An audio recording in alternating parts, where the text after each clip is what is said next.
بسم اللہ الرحمن الرحیم۔ السلام علیکم۔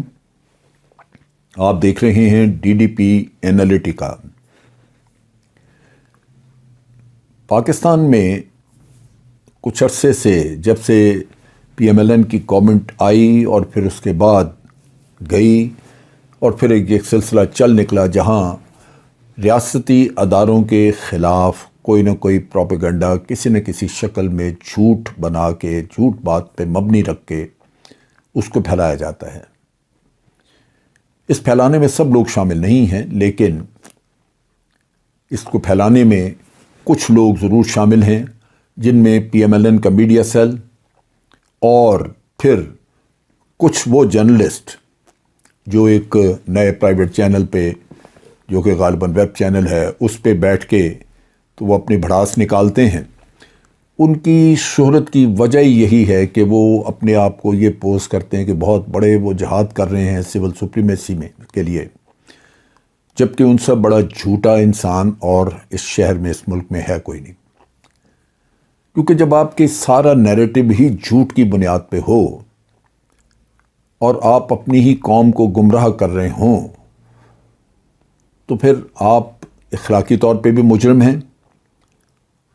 اور قانونی طور پہ تو ہیں ہی صحیح۔ یہاں پہ یہ کھیل چل رہا ہے کہ افواج پاکستان کے خلاف کوئی نہ کوئی شوشہ چھوڑا جائے۔ پچھلے دنوں آپ کو یاد ہوگا کہ ایک ڈرامہ رچایا گیا، کہا گیا کہ میاں نواز شریف صاحب آ رہے ہیں، بٹ ڈیل ہو گیا، ڈیل ہو گیا، ڈیل ہو گیا۔ اور میڈیا کے کچھ لوگوں نے فوراً افواج پاکستان پہ الزام دھرنا شروع کر دیا۔ جو لوگ جانتے ہیں کہ میاں صاحب کے اوپر جو الزامات ہیں، جو مقدمات ہیں، وہ ایک قانونی مسئلہ ہے، اس میں افواج یا کوئی اور ان کی مدد نہیں کر سکتا، تو وہ تو کلیئر تھے اس سے۔ لیکن آخر ان لوگوں نے عوام کو گمراہ بھی تو کرنا ہے، لہذا عوام کو گمراہ کرنے کے لیے پھر افواج پاکستان کو گھسیٹا۔ جب ایک مسئلہ قانونی ہے اور عدالتوں نے فیصلہ کرنا تو اس میں افواج پاکستان کا تعلق ہے کیا؟ لیکن پھر اتنی اپنے ذہن پہ اتنا زور کس نے ڈالنا، سوچنا کس نے؟ یہاں تو فوری طور پہ آپ کے عوام بھی تسلیم کر لیتے ہیں۔ سو یہی قصہ اس وقت بھی چلا جب آپ نے دیکھا کہ فیض آباد دھرنے کا قصہ آیا۔ اب وہ فیض آباد دھرنے کا قصہ تھا اور بات حدیبیہ پیپر مل والے کیس کی بھی تھی، وہ بھی ہوا پھر یہ، اور آپ نے دیکھا کہ اس میں بلا وجہ افواج پاکستان کی تذلیل کی گئی عدالتوں میں۔ اب حدیبیہ پیپر مل کا جو کیس ہے، جو فیصلہ ہے، اگر آپ اس کو دیکھیں تو وہ قومی نقطہ نگاہ سے اتنا بڑا غلط فیصلہ، اتنا بڑا جرم کیا گیا ہے کہ انسان سوچ ہی نہیں سکتا۔ دولت اس ملک کی لوٹی ہوئی اور صرف اس کو یہ کہہ کے کہ جناب ٹائم بار ہو گیا ہے، تو آپ ایک لٹیرے سے پیسہ بھی وصول نہ کریں، قوم کا پیسہ۔ اور پھر آپ نے دیکھا کہ جب اپنی جائیدادوں کا جو لندن میں پائی گئیں ان کا جواب مانگا تو پھر اس کو سازش قرار دے دیا۔ آج دن تک اس کا جواب نہیں دیا۔ کیا پاکستان کے لوگ یہ سمجھیں کہ ایک جج اور اس کی فیملی کو منی لانڈرنگ کی اجازت ہے، وہ جو جی چاہے کرے؟ یہی کام جسٹس شوکت عزیز صدیقی نے کیا۔ پری پول ریگنگ، اپنے ہی لوگوں کو پی ایم ایل این جن کے ساتھ ان کا ایکا تھا، ان کو جتانے کے لیے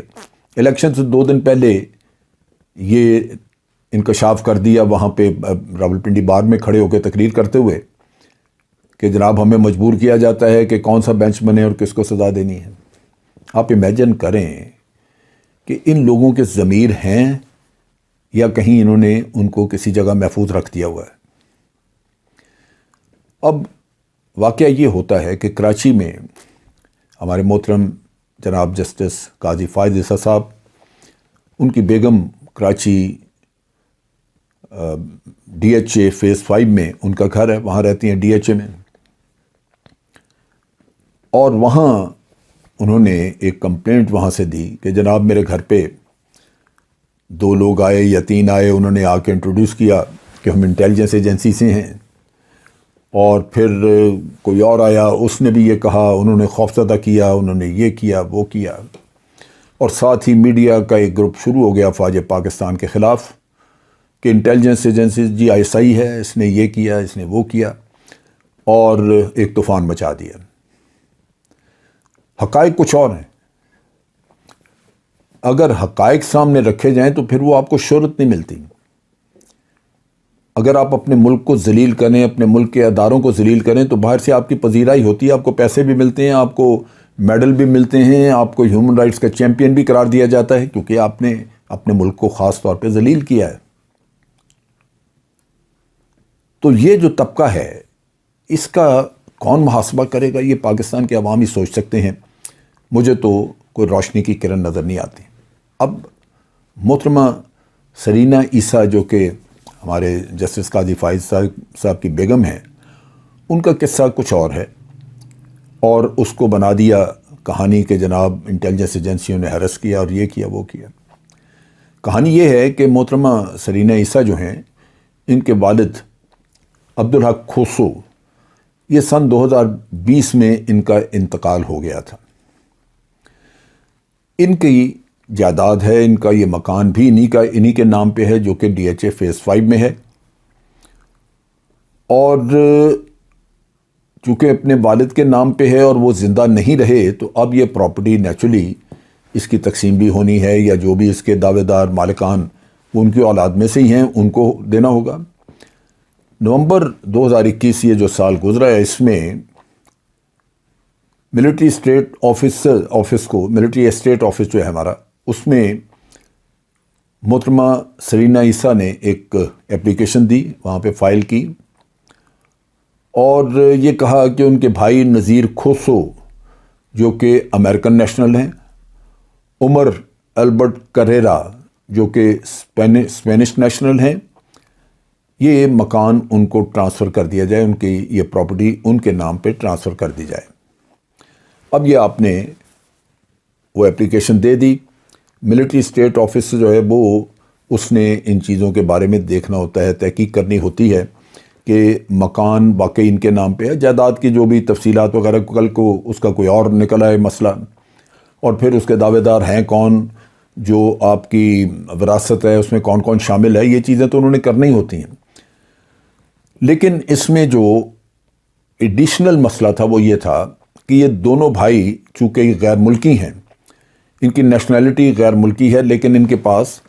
وہ پاکستان اوریجن کارڈ ضرور موجود ہے، لیکن نیشنلٹی ان کی پاکستانی نہیں، یہ امریکی نیشنلٹی، انہی کے پاسپورٹ پہ ٹریول کر رہے ہیں۔ لہذا اس صورت میں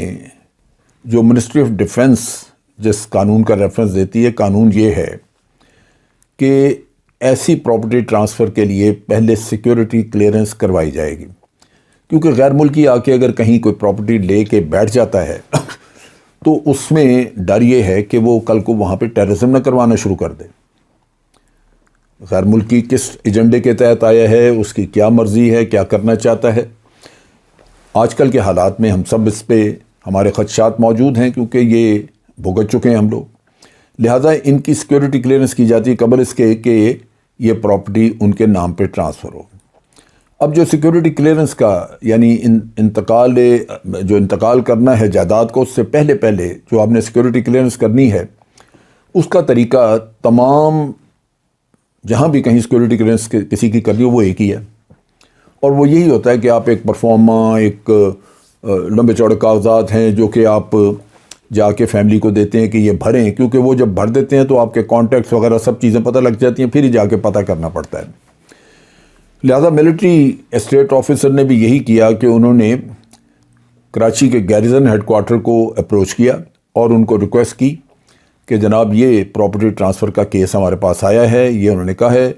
اور پروسیجر کے مطابق چونکہ سیکیورٹی کلیئرنس وغیرہ کرنی ہے، اس کی ضرورت ہے، یہ پروسیس آپ مکمل کروائیں۔ لہذا انہوں نے انٹیلیجنس ایجنسیز کو اطلاع دے دی کہ سیکیورٹی کلیئرنس کریں، اور انٹیلیجنس ایجنسیز جو ہیں وہ اپنے ریپرزینٹیٹیوز کو بھیجتی ہیں، اور وہ جو لیٹ ڈاؤن پروسیس ہے، پروسیجر ہے، جس کے تحت آپ نے کچھ فارم وغیرہ ان سے فل کروانے ہیں، وہ سارا کچھ وہاں پہ آ جاتا ہے۔ اس میں آپ کا غیر ملکی ایڈریس بھی ہوگا، یہاں کے ایڈریس ہوں گے، یہاں جن لوگوں سے آپ کے جان پہچان ہے ان کے نام ہوں گے، اس میں ذکر ہوگا کہ آپ پہلے کہاں رہتے تھے، اب کہاں رہ رہے ہیں، یہاں آپ کتنے عرصے سے رہ رہے ہیں، یہاں آپ کے کانٹیکٹس کون ہیں، تو ناچے بعض لوگوں کو جا کے کانٹیکٹ کیا جائے گا اور ان سے یہ ساری تفصیل لی جائے گی، ویریفائی کیا جائے گا کہ واقعی یہ جو کچھ لکھا گیا یہ درست ہے، اور ان کا کبھی کسی اور گروپ سے، ٹیررسٹ گروپ سے یا ایسے جو لوگ اللیگل ایکٹیویٹیز میں ملوث ہوتے ہیں ان سے تو کوئی تعلق واسطہ نہیں ہے۔ یہ ایک ضرورت ہے جو حکومت پاکستان کی طرف سے موجود ہے۔ چنانچہ یہی ان کو کیا گیا، اور اس میں کوئی ہیرسمنٹ کا واقعہ تو ہوا نہیں، کیونکہ پروسیجر کے مطابق کاغذات دیے گئے کہ جی آپ یہ فل کریں۔ اب مزید آپ یہ دیکھیے کہ وہ جو ریپرزنٹیٹیو سے جنہوں نے یہ فارمز وغیرہ دینے تھے، وہ جاتے ہیں گھر پہ، بیل کرتے ہیں، اجازت مانگتے ہیں کہ جی ہم اندر آئیں۔ آپ نے اجازت دی، ان کو بٹھایا، انہوں نے فارمز پیش کیے، لیکن وہاں پہ جو کہانی ہے وہ کچھ اور پیش کر دی کہ جی وہ زبردستی اندر آ گئے۔ آپ اپنی پرمیشن سے ان کو لے رہے ہیں، وہ زبردستی تو نہیں گھس رہے، انہوں نے آپ ہی کی ریکویسٹ پہ وہ کام کرنا ہے جو سرکاری طور پہ کرنا ہے ان کو سامنے رکھے گئے کاغذات وغیرہ۔ اب یہ کہ کوئی آفیشل انکوائری یا کچھ ایسی رسپانس کسی بھی سائٹ سے آتی، اگر آپ نے کوئی شکایت کی کہ جناب لوگ گھس آئے اندر اور زبردستی اور مجھے خوف زدہ کیا، یہ کیا وہ کیا، تو لازماً جن محکموں کے لوگ ہیں یا کوئی اور بھی وہاں پہ گیرزن ہیڈ کوارٹر ہے، وہ لازماً ان چیزوں کی تحقیق وغیرہ کر لیتے، لیکن اس کا انتظار نہیں کیا۔ چونکہ مقصد بدنام کرنا تھا اداروں کو، فوری طور پہ اس چیز کو پھیلایا اور ہر طرف اس کا چرچا کر دیا کہ جی میرے ساتھ یہ ظلم ہو گیا۔ حالانکہ یہ ایک پروسیجر ہے، اور پروسیجرل انکوائری اس کے بعد ہو بھی سکتی ہے، اور ہوگی یا کریں گے، اور اس سے سارا پتہ لگ جائے گا۔ لیکن پھر جب آپ نے قوم کو گمراہ کرنا تھا تو وہ تو نہ ہوتا، اگر آپ انکوائری کا انتظار کر لیتے تو پھر وہ گمراہی کا قصہ تو نہ ہوتا۔ آپ نے کسی کو بتایا نہیں، لیکن گمراہ قوم کو کرنے کے لیے آپ نے پورے شہر میں واویلا مچایا، جو کہ تماشا بن گیا۔ یہ انتہائی قابل مذمت چیز ہے کہ آپ ریاست کے مقتدر اداروں کو ہر وقت بدنام کریں، نشانہ بنائیں، ہر سازش میں ان کو گھسیٹیں، سازش بھی آپ ہی بنیں، آپ ہی کی ذہن کی اختراع ہو، اور اس کے بعد اپنے قومی اداروں کو جو آپ کو تحفظ مہیا کر رہے ہیں آپ ان کی تذلیل کریں۔ اس سے زیادہ گھٹیا کام اور کوئی ہو نہیں سکتا۔ میرے خیال میں ہمیں سب کو اس چیز کی مذمت کرنی چاہیے اور احتیاط کرنی چاہیے، خاص طور پہ اپنے ان اداروں کے بارے میں جو دن رات اپنی جانیں قربان کر کے آپ کو تحفظ دے رہے ہیں۔ اور آپ کو چاہیے کہ ان جرنلسٹ، ان صحافیوں کو، ان اور عدالتی مداریوں کو، اور جو بھی اس طرح کے لوگ ہیں جو اس طرح کا پروپیگنڈا کر کے صرف دشمن کو خوش کرتے ہیں اور دشمن کو مہیا کرتے ہیں پروپیگنڈا کے لیے مٹیریل، ان کی مذمت بھی کی جائے اور ان کا احتساب بھی کیا جائے۔ آج کے لیے اتنا ہی۔ افواج پاکستان زندہ باد، پاکستان پائندہ باد۔